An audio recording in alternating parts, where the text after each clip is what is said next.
Welcome back to another episode of Where the Game Lives On, the official podcast of the Missouri Sports Hall of Fame and Price Cutter Charity Championship. We've got Season 1, Episode 10. Wow, technically, only two more episodes technically in Season 1, unless we decide to make it a longer season. Wow, we've already got to double digits. Well, how are we doing? Do we have a good weekend, Byron? Yeah, nothing too fancy. I got to go home on Friday and got home, and my kids were in the pool, and my wife had the pizza oven. We have one of those little outdoor pizza ovens, and so had making the pizzas, and I'm the only one apparently that can, whatever they launch them. I guess you launch a pizza into an oven and turn it. So that was Friday night, and then got to mow on Saturday, which is always fun in 100-degree heat. And most frustrating thing is I was about less than 10 minutes from being done. And the mower, I have a zero turn, one of those where the arms and the belt broke, and so it just stopped right in the yard. I had about 10 minutes, so you can drive up to my house, and there's a little section right in the front that's unmowed, so that was frustrating. But anyway, nothing too fancy. I've seen everybody getting like their last little taste of summer. Yeah, I went and got me a brownie sundae this weekend. Okay. That was like the highlight of the weekend, honestly. It is. Yeah, I mean it's hard to believe. I dropped my kids off at school for the first day this morning, and so summer's over. I mean, on the calendar maybe not, but I mean, I always as a kid, when you got out of school it was summer. When you went back, it was over. So was the traffic bad? It was, it was kind of weird because it was really hazy this morning. I guess with the heat and the humidity and everything, it was like foggy, hazy, whatever, it was hard to see. So it was kind of an eerie kind of morning, but traffic was honestly not that bad. Yeah. Interesting. Yeah. Interesting. That's one thing I want to talk about here real quick. And we film these podcasts first thing in the morning. So I've still got the traffic on my mind. But where we're located, we talk about the nice convenience of our location here at the Hall of Fame, but most of us that work here, when we get into work, we come up this huge hill along Highway 60 before you get up here to the Hall of Fame, which is right by Highland Springs. And every day, I swear, right as I'm getting up to that big hill, there is a semi that has their hazards on and it's going 20 miles per hour up that hill. And I never know. Do I try to Do you try I floor and it in the left past lane? it or jump over it? Yep. And then I just end up. I'm just like, no, don't want to speed. I whatever. had an easy decision this morning because there was a semi that was merging from northbound 65. I was merging from southbound 65, and it had those rolls of hay. I mean, it was just loaded down. So as soon as it got on 65, I was merging off, and it hit its hazards immediately. And I was like, well, this is going to be easy. And so I basically blew that. I hope we're describing that well enough for people to understand what we're talking about. Hopefully no one's drives like we do, apparently. Well, it's only relatable for us, though, because we deal with it every single day we come into work. If there's any kids listening or young drivers, do not speed past other vehicles and swerve in front of them, I guess. Yeah. That's not good. Yeah. Good advice right there. That's good advice. Hey, what other thing, though, I did this weekend? You're really craving football bad when you decide to turn on the high school jamboree. You did not go to the jamboree. Okay. I didn't go, but I just they were streaming it. They streamed it on YouTube, wow. So I watched it on YouTube.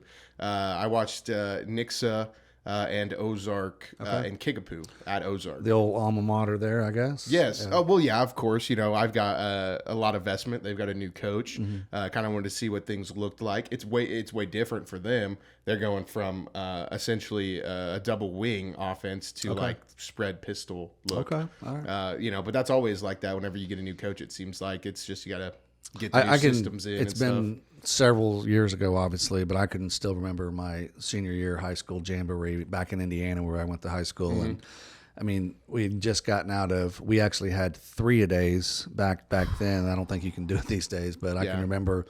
We go into practice for 2-3 weeks prior to school starting. We're out there first thing in the morning, and we're practicing in the afternoon. We're taking naps literally in the high school cafeteria in the afternoon because it's 100 degrees outside in August, and then we practice at night under the lights. But just being excited for that jamboree just because it's time to go hit somebody else. Yeah, you're not beating up on each other It's anymore. not a game, but at least it's a game situation. Yeah, for sure. There's even I think I heard somebody say the other day that they were they were not able to practice outside whenever it's a certain temperature and stuff. So like either they have to go early in the morning or they just have to cancel practice altogether. I bet you this Friday night, of course, our season openers across the state, and I'll bet you they'll have mandatory breaks for water they have in the past. So. And you know, I don't know what the shortage is like with referees, but if Saturday is hot too, that could affect game times because now we have here in Missouri where they're playing some Saturday games, so you can kind of get more officiating crews rotated. Well, if it's too hot though in the middle of the day, they might be pushing those Saturday games to Saturday night. I'd rather play Friday night. Than to play in the Saturday afternoon. That would be unbearable. Yeah, no, for sure. I'll bet you they'll have mandatory water breaks because I think the heat advisory has been extended a few days. No doubt. Well, the team that I was most impressed with, I think, was Nixa, though.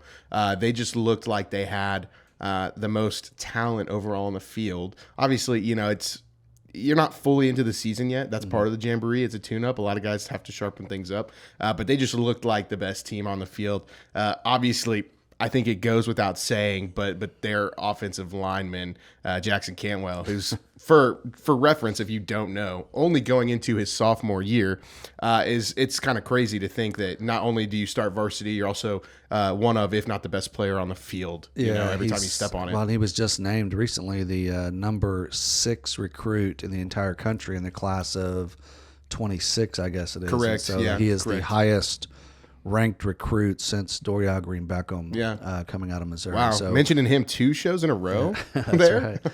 So yeah, he's an impressive athlete. Obviously, won as a freshman last year, won the state championship in shot put, finished state runner up in the discus, or vice versa, one of the two. He was state champion in one and runner up in the other. Didn't he set a state record in one too? He set the state record early on in the season. He's just a phenomenal athlete, and just comes from a great family as well. Both his parents are former Olympic level athletes, and they're just great people, and he's got his head. He's one of those, from what I can tell and what I know about him, he's driven. He's driven to be the best in whatever he does. He wants constantly competing against himself, to challenge himself, to get better, and to seen those videos. Waste a rep. Absolutely. You've seen those videos of him on Twitter, like just repping 315 on bench press nothing. And stuff. Oh, it's crazy. Just a random Tuesday morning or something for him. Yeah, no, that shows though. That shows, honestly, whenever he's on the field. You are right. Ranked number 6 player in the nation by 24/7 Sports in the class of 2026. Has offers from the who's who of college football. Bama, Georgia, Mizzou, OU, Miami. That's just to list a few. Well, let's go out and keep listing. We got Florida State in there. I know. Like there's sorry. Florida State was in there. I did see there. Florida State on that list. You're right. But he's obviously outstanding. But I've been impressed. I think this is Coach John Perry's 3rd year maybe at Nixa. But he's just what he's done with that program. You can tell that he's building something that's not a 1 year. I mean, it's a program he's building, and that just following him and seeing him his social media stuff. He's just a very enthusiastic and he's one of those guys that like he seems like a guy that you would want to run through a brick wall for. Yeah, and that's the kind of coach I think he really for. meshes with the kids well too. Yeah, they seem like they really buy into what he does. Which is tough for me to say, being that Nixa is definitely Ozark's rival. Yeah. But I just love seeing good football too, more than anything. And I don't know. I know the rankings came out, state rankings, preseason rankings came out recently. I know Nixa's ranked in there. Of course, we mentioned Lee Summit North, I believe it was, from last week. They're, of course, loaded. CBC is defending state champion, I believe. They're always going to be good. So Francis Howell, too. I think they were up there as well. Anybody else in Southwest Missouri? That Class 6 is just loaded up there. So it's going to be a dogfight up top. And, of course, you get down in the smaller classes. Obviously, you've got the Webb Cities and the Lamars here in Southwest Missouri, but Blair Oaks from up in Central Missouri is always going to be good. And so there's just a lot of good football played across the state, and excited to get the season started. So I think Lamar will be a team that I'm probably keeping my eye on from the smaller classes. They're always like, they play a certain brand of football, and it appears they've got Jared Beshore. He was an absolute two-way stud for them back in the. I say the early days. I mean, it's like a decade ago. Yeah. But, I mean, when they were winning state title after state title for Scott Bailey, he was one of their studs. And then he, of course, played at Missouri State. Now he's back head coach, and just basically picking up right where Coach Bailey left off a few years ago. So. I think they've got quite a bit of talent coming back too. So it'll be interesting to see them. Interesting to see several other teams. Week 1 this Friday, like we kind of mentioned just now, might be some games that leak over to Saturday a little bit. But last Saturday without college football. So there you go. So nice little tune up here before we get into the college football season and then everything that follows that with the calendar. Just going back real quick, sorry to interrupt you there, but you mentioned the Saturday games. Obviously there's been a shortage of referees, not only in football, but in a lot of sports. What do you think is the solution to that problem, if there is one, other than more people signing up, of course? Yeah, I don't know.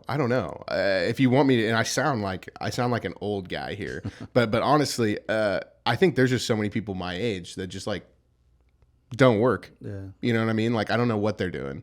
I don't think people realize that that's an avenue.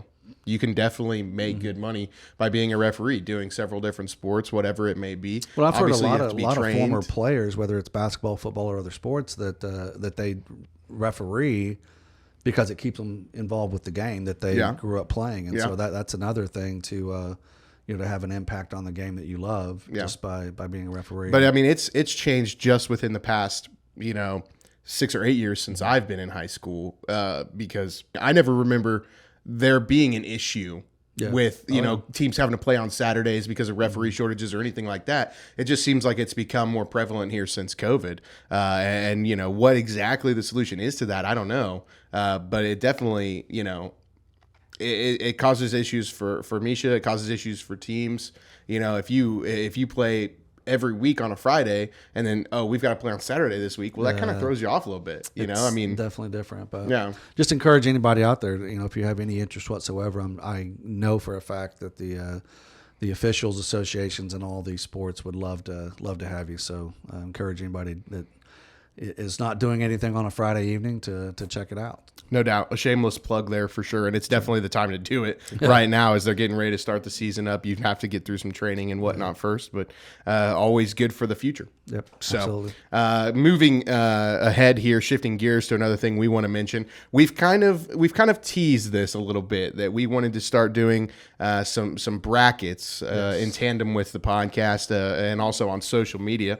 And we're getting ready to do one of those here very, very soon. We're kind of getting it situated how we want it to be, but it's very fitting for us. We felt like this was an appropriate first bracket to kick off essentially our social media bracket challenges, whatever you want to call them. We just thought that was a cute little name to coin there. Which, by the way, if anybody would like to sponsor said brackets, please contact the Missouri Sports Hall of Fame. The shameless plugs. 889-3100. The shameless plugs are rolling today. No, but this bracket, pretty simplistic, right? We mention our legend inductees pretty often, the Missouri sports legends that we have here. The highest honor that we bestow. Yeah. We essentially want to let the public just give their input, right, on who is the best Missouri sports legend. Obviously, all these people have just tremendous careers with all of these accolades. If they didn't, they wouldn't be, on our Legends Walkway. They wouldn't have a bust outside of our building. But it's always fun to just kind of see, what the public thinks and who it is. And there might be clash of titans, right? Sure. We don't know yet. We haven't got the bracket specifically laid out, but there might be a matchup between Stan Musial and Payne Stewart, right? How do you pick that one? Honestly, those are two studs, but we want to leave it up to you guys, see what you think. It's not anything serious. It's not like anybody's going to get bestowed with a crown or anything like that. We just want to have some fun, give people a chance to kind of interact and give some input, and we'll definitely keep you guys updated on social media so that you can be a part of that. Absolutely. So we look forward to, I think we have 36, 37 Missouri sports legends, so we'll get a bracket out. You mentioned some of the heavyweights there, Musial and Payne Stewart. We got Ozzie Smith, of course. You got the older ones such as Jack Buck and Lamar Hunt. There's the Lynn Dawsons and the Bobby Bells and Hank Stramps from the old Chiefs days, Norm Stewart. I mean, local icons like Ned Reynolds and Bill Rowe and Gerald Andrews and Dr. Mary Jo Wynn and Cheryl. I mean, there's just, the list goes on and on. And there's one that I was waiting to hear you say, and I'm not going to let you leave it out. Gene Bess. Gene Bess. I just saw he just was inducted, right? Just went into the National Basketball Hall of Fame this past weekend. Absolutely. Which is so cool. I don't know if you saw the picture. Incredible guy. Maybe we shared it. I can't remember, but he had his inductee jacket, opens it up, and he's got like the he's got like the logo of it wasn't Poplar Bluff. Come on, help me here. Three Rivers. Three Rivers, Yes. yeah. Three Rivers, yeah. A community college on the inside of his jacket. And I was like, oh, okay. All right. I see it. We I see it. Inducted Tyler Hansbrough back in February at our annual enshrinement. And so I was going over to Cape Girardeau for our Hall of Fame Classic. And so one of our staff members had me stop and do a little interview with Coach Bess. Tyler Hansbrough had requested that Gene Bess be on his video for the induction. And so I stop in, of course, arranged it ahead of time and meet him at his house and go in and do the video. You know, he's sitting in his recliner and do the video. I mean, I don't know how old he is. He's 80s probably, and he's just as spry as anyone, you know, just Really? up and moving around. And Really? he wanted to take me over and show me the new gym at Three Rivers. And I was there probably an hour and a half longer than I had intended to, and could have stayed another hour and a half. Is it named after him? It New is. Gym? It Yeah, is. no shocker there. He's just an incredible guy.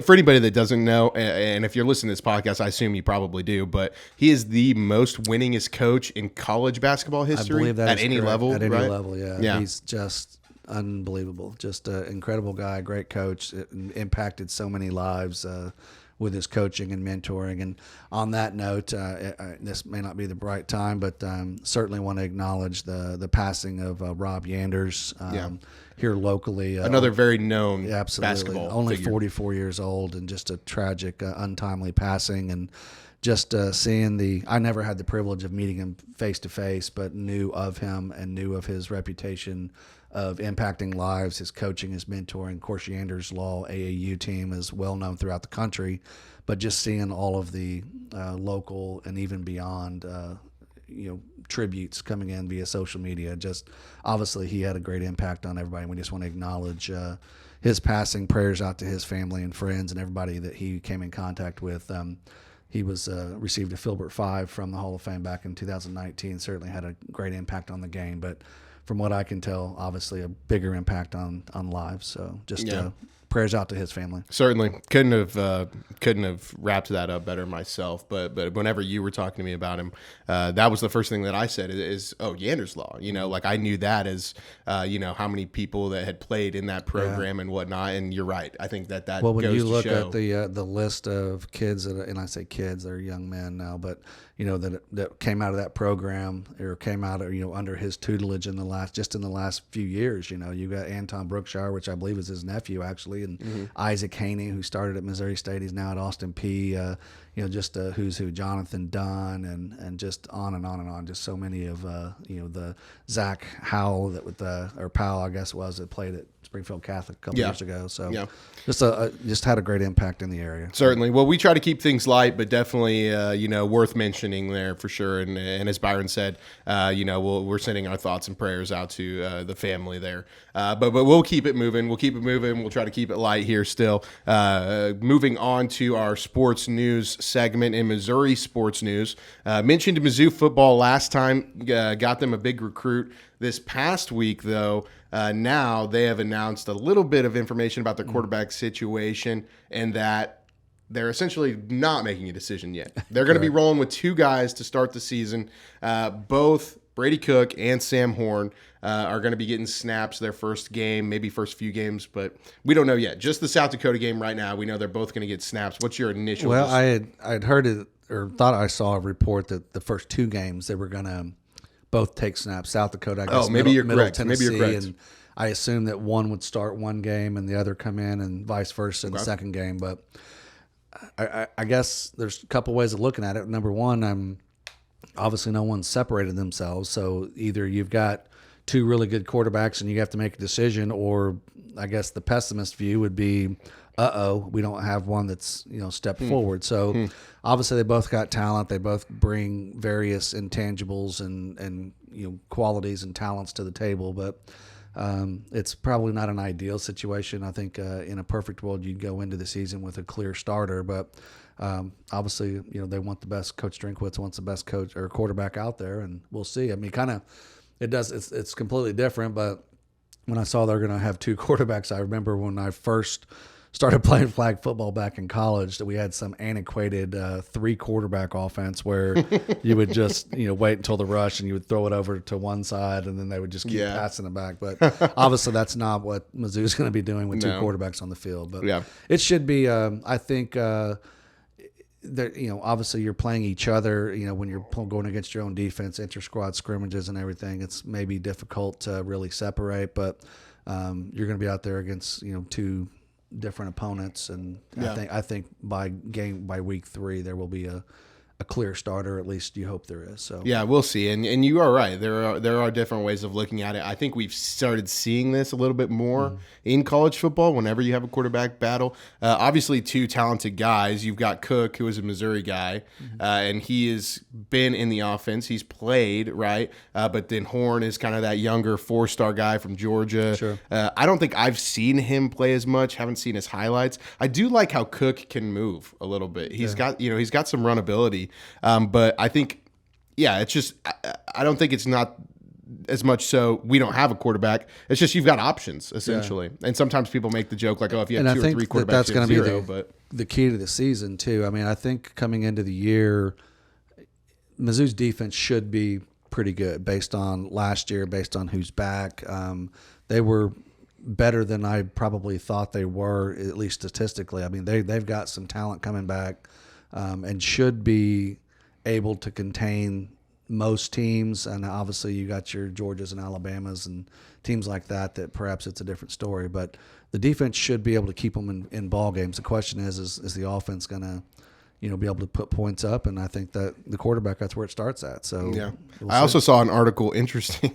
I saw an article about a scrimmage they had last Friday, and the number 1 guys did not play. Yeah. So neither one, Cook or Horn, played in this. There was a lot of the younger guys, redshirt guys, whatever it may be. But a lot of guys said that their freshman recruit, the quarterback that came in, Gabari Johnson, looked sharp in that. So, maybe, hey, there's a bright future for you as well. Well, that's what you want. You want to keep recruiting a quarterback. I mean, I guess most schools will bring in 1 quarterback every year because in theory you're going to be developing and you're always going to have somebody. So, of course, in this modern age of transfers, the portal.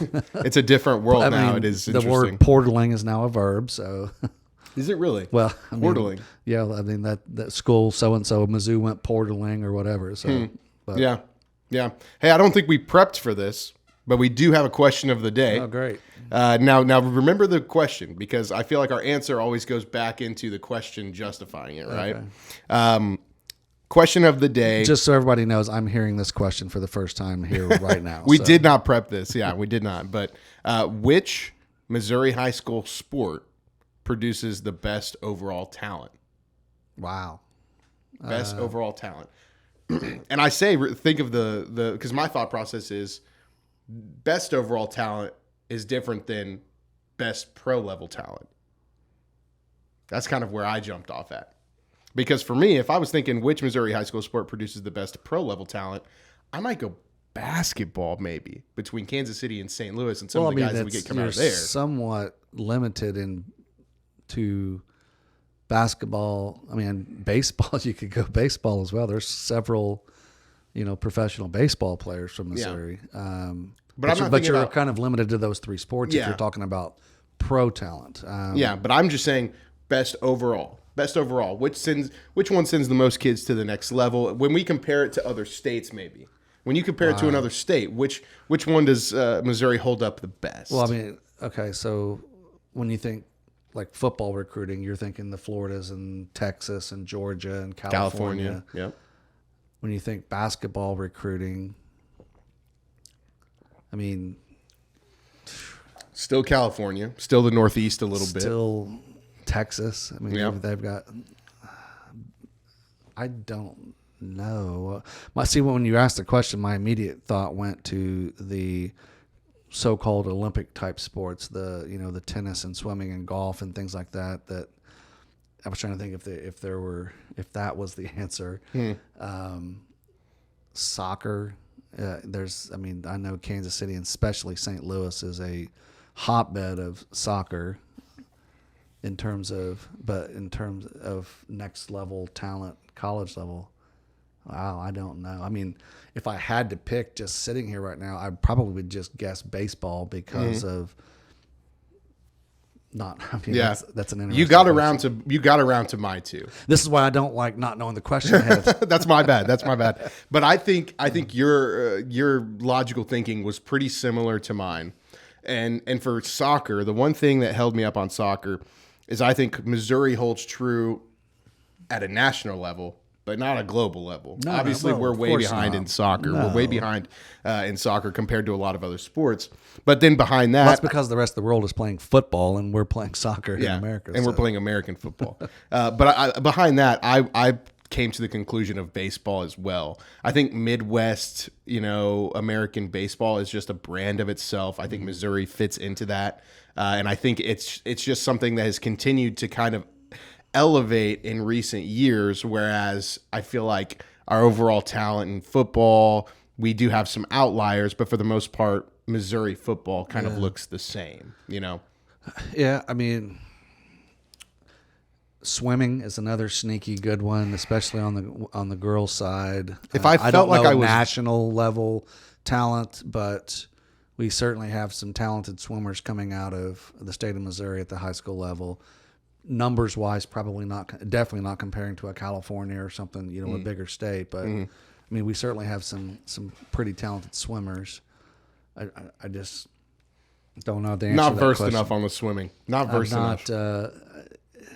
That's a really interesting question in terms of what sport is Missouri most at the high school level most. And I think how I phrased it the second time is probably more so how I think about it. Is how does the state of Missouri stack up against other states? Because obviously, you take a lot of the Southeast, like the Floridas and the Alabamas, the Georgias, throw Texas in there, throw California in there. Well, but then behind that, I'm like, how do the cards fall? Where does Missouri hold up? It's just something that I think about a lot because it's like, like this coming weekend, right? You're going to watch some of these high school football games that ESPN puts on, and you're going to watch a team from Texas that travels to Georgia to play, another stacked boarding school or whatever it is. And you're like, yeah, this is not boarding school. What is this? The 1950s? A prep school, private school. What are we watching? School Ties with Brendan Fraser? What is? But you watch that brand of football, and you're like, yeah, no, this is some different kids right here. Yes, and of course they're recruiting. A lot of these schools are the quote unquote boarding, prep schools. They're bringing in kids from all over the country, but and CBC is competing in some of these games. And they're. I think the state of Missouri will produce 1, 2, 3 high level, 5-star, high 4-star type kids a year. But when you're looking at the state of Florida, I mean, like I think of Southwest Baptist University up in Bolivar where I live. They've got if you look at their roster, they've got kids from all over the state of Florida on the roster at SBU. And so every college in the country is recruiting Florida at some level because of the talent coming out of that state. And Texas is no different. So, and I think part of that is the climate. They get to train, they get to play year round. I mean, they're doing 7-on-7 stuff throughout the spring, not just the fall, the winter. I mean, they're just competing year round. Same with baseball. There's a reason why, northern college teams are playing baseball in February. They're doing it in tournaments in Florida and in the South. And so, weather wise or climate wise, certainly they've got an advantage, but I don't know the answer to the question. I guess it would require a whole lot of in-depth study, but just hearing the question 5 minutes ago and responding. Yeah. I mean, I think that we do produce some baseball players, that, just off the top of my head, Max Scherzer, obviously probably a future Major League Hall of Famer from the state of Missouri. You've got, David Freese played, baseball in Missouri. There's, Jake Berger. I don't think he's from Missouri. He played at Missouri State, so that maybe not the best example. But anyway, there's certainly baseball talent, but numbers wise, if you compare it to another state, I mean, I just don't know that. Yeah. So I don't know what the answer is. Yeah. Maybe it's a percentage of there's only this certain number of kids across the state, and this percentage of them go on to college. Whatever. I don't know. Sure. Well, and I don't think there is. At the end of the day, there probably isn't a right answer. It's probably just very, very debatable, very opinion based. Okay. Honestly. Well, it's So, we obviously don't have an answer. So, well, coming to the end of our time, we appreciate anybody who ever takes their time to sit down, listen to the podcast. Feel free to leave a review, leave a like, please subscribe, whatever it is. 5 stars. We, if it is 5 stars, we hope we give you a 5-star experience. Yes. Keep Tell your friends and family, please. Keep up with everything that we do with the podcast, with the Missouri Sports Hall of Fame. The Price Cutter Charity Championship, we've still got some events that are coming up in the fall as well. Follow us on social medias. You can see everything that's happening. And you'll want to actually keep up with the socials here in the coming weeks because we're going to have the social media brackets coming out, and we want your input on those. Be sure. Who is the best Missouri sports legend? Tell us. You tell us. You tell us. We want to see it. And we want to see you back here next time on another episode of Where the Game Lives On. Byron? We'll see you next week. Peace.